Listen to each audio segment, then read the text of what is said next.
Good morning. It's raining here this morning, so it's 50-50 as to whether or not this is going to work at all, because I'm sat in a conservatory, which means the rain sounds like... there goes the cat. The cat's not a fan of mine because it's my job to kick him out. But let's see what mischief he can cause now. Anyway, so the rain is making a lot of noise, so I've plugged in this little mic in the hope that it doesn't ruin the video. We'll see what happens. However, this morning I'd like to... Just keeping an eye. I think he's going to go for my desk in a minute. Anyway, let's carry on. This morning I want to talk to you about managing yourself, particularly when it comes to your own responses and things. You do have my full attention.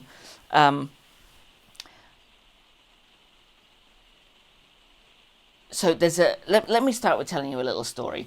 Those developers out there will be all too familiar with this one. But as a general unwritten rule as a developer, that you always blame the developer that came before you.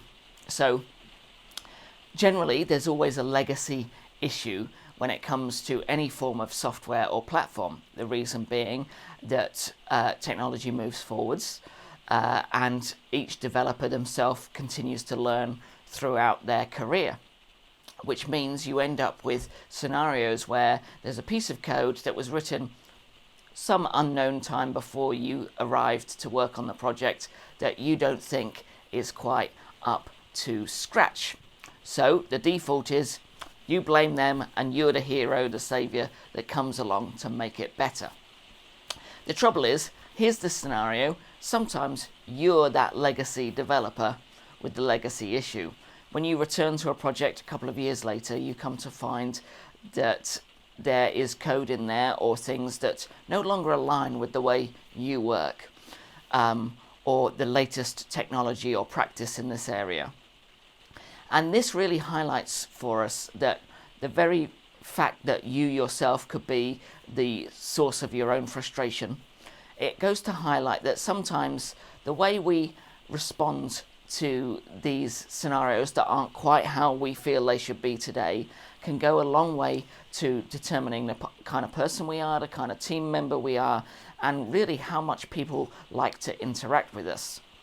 There is the colleague that gets angry and goes on a tirade, posts their thoughts on social media, and then there's the colleague that graciously looks into the problem, tries to identify what were the parameters by which that choice was made at that point in time, and then many different people in between. And I think what we need to remember is there's always a story, there's always something, there's some part of it that you are unaware of, there's someone whose perspective about life is different than yours and whose approach to code is also different from yours. And I think when we blow our top and allow ourselves to get angry and wound up,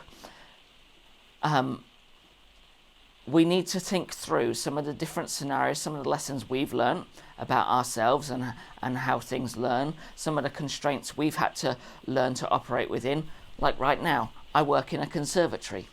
Not great during the rain, not great during the heat, not great during the cold, but it's one of the constraints I have, and at the moment it's better than the other alternatives that we have available to us.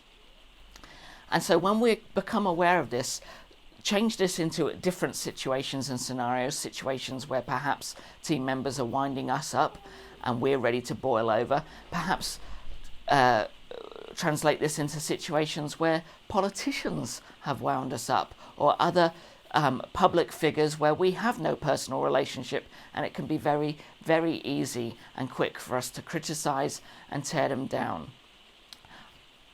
That's not always the most helpful thing to do. If anything, it reflects more badly on you than it does on them.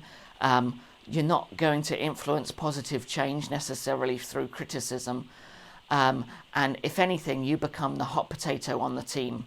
And often what I've come to find is hot things get dropped. Both in life, sometimes it's hard to hold on to something that's hot, but also it can be the sad reality. If you're always the team member ready to boil over, then others are going to find it difficult to keep hold of you. So I would advise you, from my own personal experience, sometimes just measure out your responses, think them through, try to listen to others and their perspective, try to address things while you still have a level head, and certainly be careful about where you post your responses. I hope you have a really good day. I'm Matthew Maud from Maud Design. I hope this video worked, and stay at home. Thank you.